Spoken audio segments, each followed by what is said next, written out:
സംഖ്യാപുസ്തകം 10-ാം അധ്യായം. യഹോവ പിന്നെയും മോശയോട് അരുളി ചെയ്തത് എന്തെന്നാൽ, വെള്ളി കൊണ്ട് 2 കാഹളമുണ്ടാക്കുക, അടുപ്പ് പണിയായി അവയെ ഉണ്ടാക്കണം.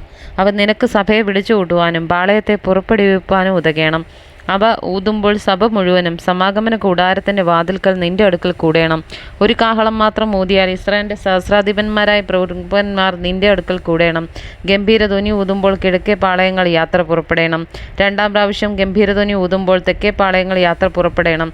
ഇങ്ങനെ ഇവരുടെ പുറപ്പാടുകൾക്കായി ഗംഭീരധ്വനി ഊതേണം. സഭയെ കൂട്ടേണ്ടതിന് ഊതുമ്പോൾ ഗംഭീരധ്വനി ഊതരുത്. അഹരോൻ്റെ പുത്രന്മാരായ പുരോഹിതന്മാരാകുന്നു കാഹളം ഊതേണ്ടുന്നത്. ഇത് നിങ്ങൾക്ക് തലമുറ തലമുറയായി എന്നേക്കുമുള്ള ചട്ടം ആയിരിക്കണം. നിങ്ങളുടെ ദേശത്ത് നിങ്ങളെ ഞെരുക്കുന്ന ശത്രുവിൻ്റെ നേരെ നിങ്ങൾ യുദ്ധത്തിന് പോകുമ്പോൾ ഗംഭീരധ്വനിയായി കാഹളം ഊതേണം. എന്നാൽ നിങ്ങളുടെ ദൈവമായ യഹോവ നിങ്ങളെ ഓർത്ത് ശത്രുക്കളുടെ കയ്യിൽ നിന്ന് രക്ഷിക്കും. നിങ്ങളുടെ സന്തോഷ ദിവസങ്ങളിലും ഉത്സവങ്ങളിലും മാസ ആരംഭങ്ങളിലും നിങ്ങൾ ഹോമയാഗങ്ങളും സമാധാനയാഗങ്ങളും കഴിക്കുമ്പോൾ കാഹളം ഊതേണം. അവ നിങ്ങൾക്ക് ദൈവത്തിൻ്റെ സന്നിധിയിൽ ജ്ഞാപകമായിരിക്കും. യഹോവയായ ഞാൻ നിങ്ങളുടെ ദൈവമാകുന്നു. അനന്തരം 2-ാം സംവത്സരം 2-ാം മാസം 20-ാം തീയതി മേഘം സാക്ഷ്യനിവാസത്തിന്മേൽ നിന്ന് പൊങ്ങി. അപ്പോൾ ഇസ്രായേൽ മക്കൾ സീനായി മരുഭൂമിയിൽ നിന്ന് യാത്ര പുറപ്പെട്ടു. മേഘം പാറാൻ മരുഭൂമിയിൽ വന്നു നിന്നു. യഹോവ മോശെ മുഖാന്തരം കൽപ്പിച്ചതുപോലെ അവർ ഇങ്ങനെ ആദ്യമായി യാത്ര പുറപ്പെട്ടു. യെഹൂദാ മക്കളുടെ കൊടുക്കീഴുള്ള പാളയം ഗണഗണമായി ആദ്യം പുറപ്പെട്ടു. അവരുടെ സേനാപതി അമ്മീനാദാബിൻ്റെ മകൻ നഹശോൻ. ഇസ്സാഖാർ മക്കളുടെ ഗോത്രത്തിൻ്റെ സേനാപതി സൂവാരിൻ്റെ മകൻ നെതനയേൽ. സെബൂലൂൻ മക്കളുടെ ഗോത്രത്തിൻ്റെ സേനാപതി ഹോലോൻ്റെ മകൻ ഏലിയാബ്. അപ്പോൾ തിരുനിവാസം അഴിച്ചു താഴ്ത്തി. ഗെർശോന്യരും മെരാര്യരും തിരുനിവാസം ചുമന്നുകൊണ്ട് പുറപ്പെട്ടു. പിന്നെ രൂബോൻ്റെ കൊടുക്കീഴുള്ള പാളയം ഗണഗണമായി പുറപ്പെട്ടു. അവരുടെ സേനാപതി ശതയൂരിൻ്റെ മകൻ ഏലീസൂർ. ഷിമയോൻ മക്കളുടെ ഗോത്രത്തിൻ്റെ സേനാപതി സൂരിഷദ്ദായിയുടെ മകൻ ഷെലൂമിയേൽ. ഗാദ് മക്കളുടെ ഗോത്രത്തിൻ്റെ സേനാപതി ദെയുവേലിൻ്റെ മകൻ ഏലിയാസാഫ്. അപ്പോൾ കെഹാത്യർ വിശുദ്ധ സാധനങ്ങൾ ചുമന്നുകൊണ്ട് പുറപ്പെട്ടു. ഇവർ എത്തുമ്പോഴേക്കും തിരുനിവാസം നിവർത്തു കഴിയും. പിന്നെ എഫ്രയീം മക്കളുടെ കൊടുക്കീഴുള്ള പാളയം ഗണഗണമായി പുറപ്പെട്ടു.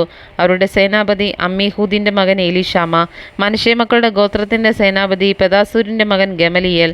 ബെന്യാമീൻ മക്കളുടെ ഗോത്രത്തിൻ്റെ സേനാപതി ഗിദയോനിയുടെ മകൻ അബീദാൻ. പിന്നെ അവരുടെ എല്ലാ പാളയങ്ങളിലും ഒടുവിലത്തേതായിരുന്ന ദാൻ മക്കളുടെ കൊടുക്കീഴുള്ള പാളയം ഗണഗണമായി പുറപ്പെട്ടു. അവരുടെ സേനാപതി അമ്മിഷദ്ദായുടെ മകനായ അഹിയേസർ. ആശേർ മക്കളുടെ ഗോത്രത്തിൻ്റെ സേനാപതി ഒക്രാൻ്റെ മകൻ പഗീയേൽ. നഫ്താലി മക്കളുടെ ഗോത്രത്തിൻ്റെ സേനാപതി ഏനാൻ്റെ മകൻ അഗീര. ഇസ്രായേൽ മക്കൾ യാത്ര പുറപ്പെട്ടപ്പോൾ ഗണഗണമായുള്ള അവരുടെ യാത്ര ഇങ്ങനെയായിരുന്നു. പിന്നെ മോശെ തൻ്റെ അമ്മയപ്പനായ രയുവേൽ എന്ന മിദ്യാനിൻ്റെ മകനായ ഹോബാബിനോട്, നിങ്ങൾക്ക് ഞാൻ തരുമെന്ന് യഹോവ അരുളി ചെയ്ത ദേശത്തേക്ക് ഞങ്ങൾ യാത്ര ചെയ്യുന്നു. യഹോവ ഇസ്രായേലിന് നന്മ ചൊല്ലിയിരിക്കെ കൊണ്ട് നീ ഞങ്ങളോടുകൂടെ വരിക, ഞങ്ങൾ നിനക്ക് നന്മ ചെയ്യുമെന്ന് പറഞ്ഞു. അവനോട്, ഞാൻ വരുന്നില്ല, എൻ്റെ സ്വദേശത്തേക്കും ചാർച്ചക്കാരുടെ അടുക്കലേക്കും ഞാൻ പോകുന്നെന്ന് പറഞ്ഞു. അതിനു അവൻ ഞങ്ങളെ വിട്ടു പോകരുതേ. മരുഭൂമിയിൽ ഞങ്ങൾ പാളയം ഇറങ്ങേണ്ടുന്നത് എങ്ങനെയെന്ന് നീ അറിയുന്നു. നീ ഞങ്ങൾക്ക് കണ്ണായിരിക്കും. ഞങ്ങളോടുകൂടെ പോന്നാൽ യഹോവ ഞങ്ങൾക്ക് ചെയ്യുന്ന നന്മ പോലെ തന്നെ ഞങ്ങൾ നിനക്കും ചെയ്യുമെന്ന് പറഞ്ഞു. അനന്തരം അവർ യഹോവയുടെ പർവ്വതം വിട്ട് 3 ദിവസത്തെ വഴി പോയി. യഹോവയുടെ നിയമപ്പെട്ടകം അവർക്ക് വിശ്രാമസ്ഥലം അന്വേഷിക്കേണ്ടതിന് 3 ദിവസത്തെ വഴി മുമ്പോട്ട് പോയി. പാളയം പുറപ്പെട്ടപ്പോൾ യഹോവയുടെ മേഘം പകൽ സമയം അവർക്ക് മീതെ ഉണ്ടായിരുന്നു. മേഘം പുറപ്പെടുമ്പോൾ മോശെ, യഹോവേ, എഴുന്നേൽക്കണമേ, നിന്റെ ശത്രുക്കൾ ചിതറുകയും നിന്നെ പായിക്കുന്നവർ നിന്റെ മുമ്പിൽ നിന്ന് ഓടിപ്പോകുകയും ചെയ്യട്ടെ എന്ന് പറയും.